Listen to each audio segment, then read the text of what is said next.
नमस्कार दोस्तों। इससे पहले हमने जो साइंस का 7 नंबर लेसन था उसके बारे में बात करी।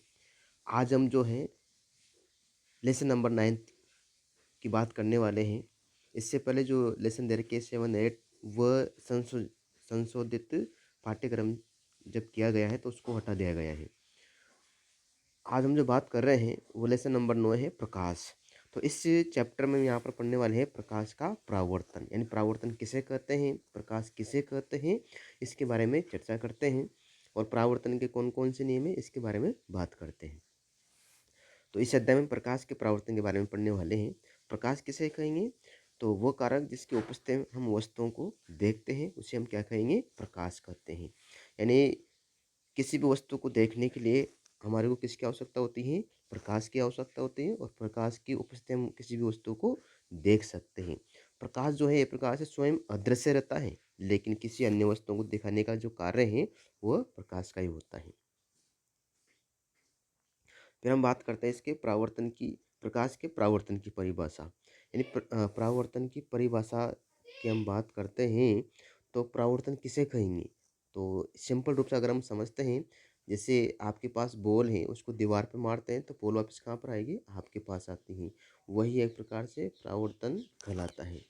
जिसी प्रकार से हम यहाँ पर क्या करेंगे, जब प्रकाश किरणें किसी सतह पर गिरती हैं तो उनमें से अधिकांश किरणें निश्चित दिशाओं में गमन कर जाती हैं। इसे प्रकाश का परावर्तन कहते हैं। जैसे यहाँ पर चित्र में दे रखा है, इस चित्र के माध्यम से आपतित किरण यानी प्रकाश जब किसी सतह पर गिरता है तो उसको आपतित किरण कहते हैं।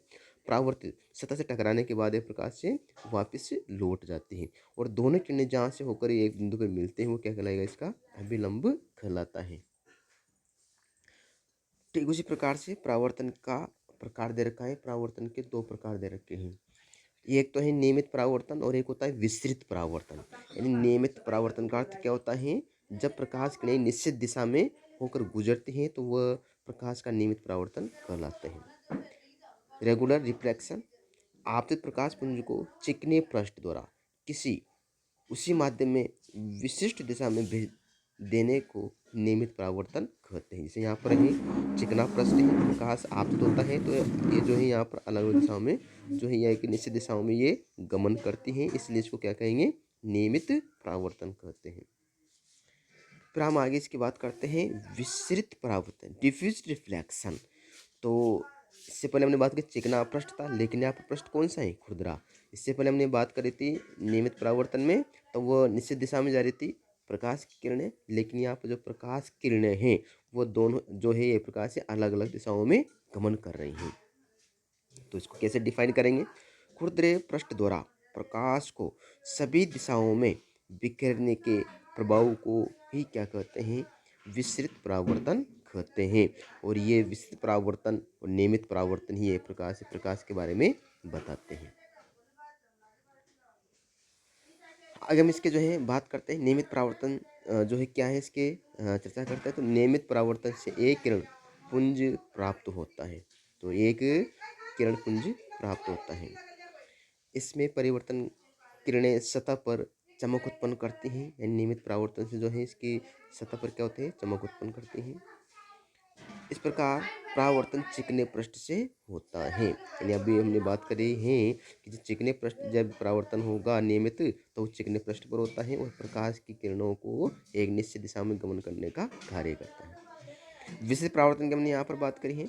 तो विस्तृत परावर्तन में परावर्तन किरणें सभी दिशाओं में फैल जाती हैं, जिसके कारण सामान्यतः हमें वस्तुएं दिखाई देती हैं। विस्तृत परावर्तन खुरदरे पृष्ठ से होता है।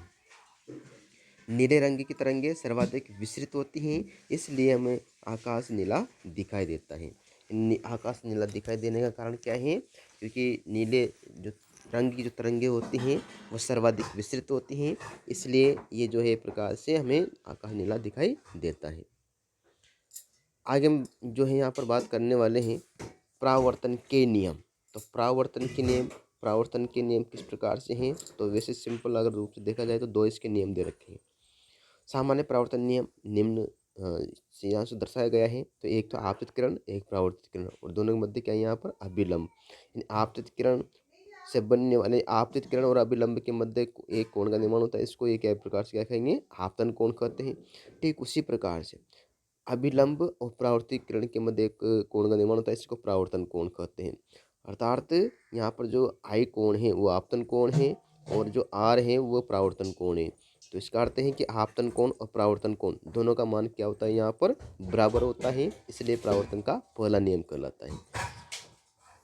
इसमें हम बात करेंगे आपतित किरण, परावर्तित किरण एक एवं आपतन बिंदु पर अभिलंब एक ही तल पर होते हैं। यानी अभी हमने बात करी है आपतित किरण, परावर्तित किरण और अभिलंब कहाँ होते हैं, तीनों एक ही बिंदु पर होते हैं। जैसे हमने यहाँ पर बात करी, जैसे इसको एक्सप्लेन करते हैं, ये तो इसकी सतह हो गई, इससे आने वाली जो किरणें हैं ये आपतित किरण हैं और इससे गुजर यहाँ और इसके मध्य में यानी यहाँ से जो एक प्रकार से ये गुजरती हैं, तो ये कौन सी परावर्तित किरण है। इन दोनों के मध्य एक बिंदु का निर्माण होगा, जिसे क्या कहेंगे, यहाँ पर अभिलंब कहते हैं। तो आपतित किरण, अभिलंब और परावर्तित किरण तीनों ही एक तल पर होते हैं, इसलिए इसका ये पहला नियम लागू करता है इस पे।